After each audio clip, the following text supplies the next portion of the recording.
we're live. What's up, everybody? Here with Dean. He's gonna tell us a couple of stories from this neighborhood. Well, just one of many stories I have. You know, people seem to be interested. I don't particularly like I always want to make sure it's not a braggadocio thing.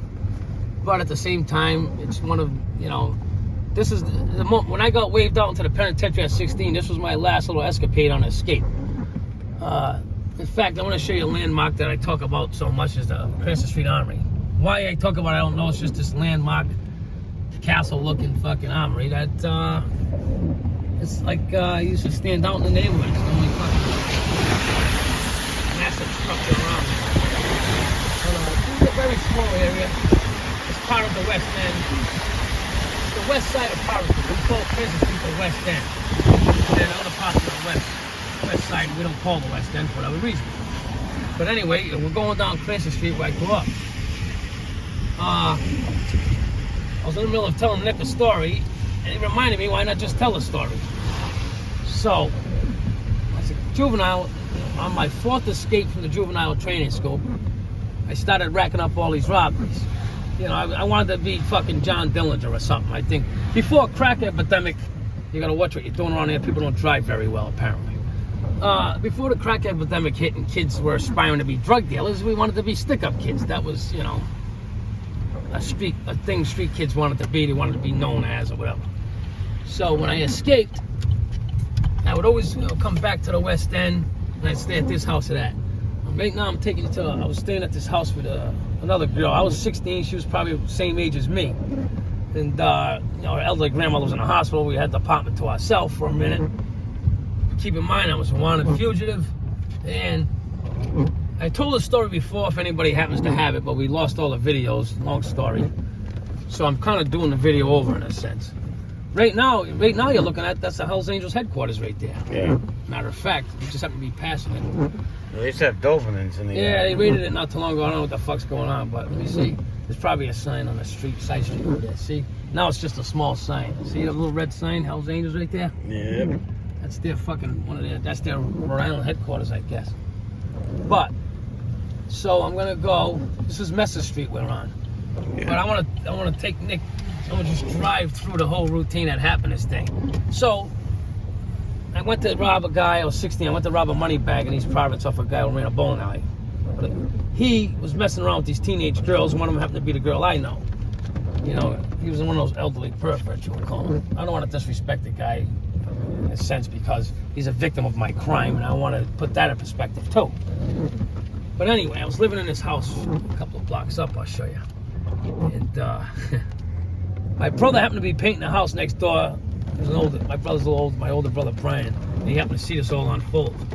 So I shot a guy in these privates. I came back to this house.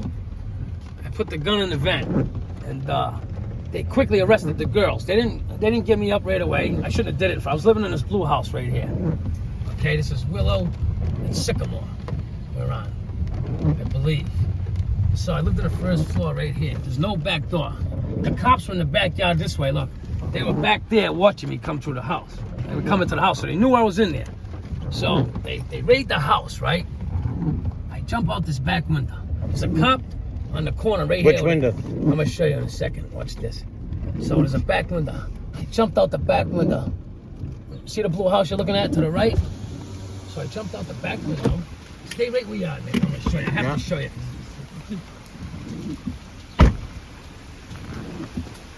You see me? Yep. So I jumped out the back window over here.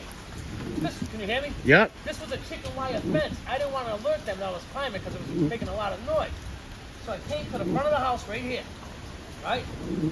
I was bent down. There was a cop on the corner with a shotgun, right? Oh, I wanted to make it to the next yard because I had a stolen Monte Carlo a couple of streets over. And I can't, I'm waiting for this guy to turn. He's on the corner. They're raiding the fucking house. It's only a matter of seconds before they actually come around, obviously. And this woman, a heavy-set black woman, come around the corner with a child. She either had groceries or laundry. And she seen what I was doing, and she got in the way of the cop and told me to go. So I run around to the backyard over there, right? Good lady. Good woman. I cut through the yards. I make it to the Monte Carlo. I'm going to run you through what happened next. Because, I was building this reputation as a not an escape artist, but a guy could just keep slipping away. I had major squad looking for me, the special operations group. These guys were like, they hunted down fucking serious criminals. I was just a kid, but I was starting to build this whole thing. So anyway, I'm gonna try to drive fast so I don't make this a long fucking video. Might have to cut it off. So anyway, they're all around the neighborhood. They start going up on the roof with fire truck ladders, hook and ladder fire truck, because they knew they see me go in the house. Meanwhile, I think I was on this street, the next street over actually. I come down here with the Monte Carlo, right? I come straight down past all the cops. I'm in my stolen car. They're fucking raiding the house. It might have been the next street over, but either way, I come down and I'm cutting through these back streets, right? I want to get out of here and go over to Silver Lake, which was like a safe haven. You know, because this is like, for lack of a better term, the ghetto side of West End. Silver Lake was like a big Italian section it was more, you know, just a fucking better area. It was the other side of the tracks, so to speak, although it's all the West End. So I come down. As I'm coming down, I'm moving too fast. Detectives are scouring the neighborhood, probably looking for my stolen car. As I'm coming speeding, I take this turn. They're coming. I drive by, detectives scouring the neighborhood. They turn around. Now suddenly I got the cops on my ass. They're on the radio. We're on them. They're like, no, he's in the fucking house. Meanwhile, I'm in a high-speed chase starts from here. Okay? They're searching the house. Now I'm collecting cops as I go.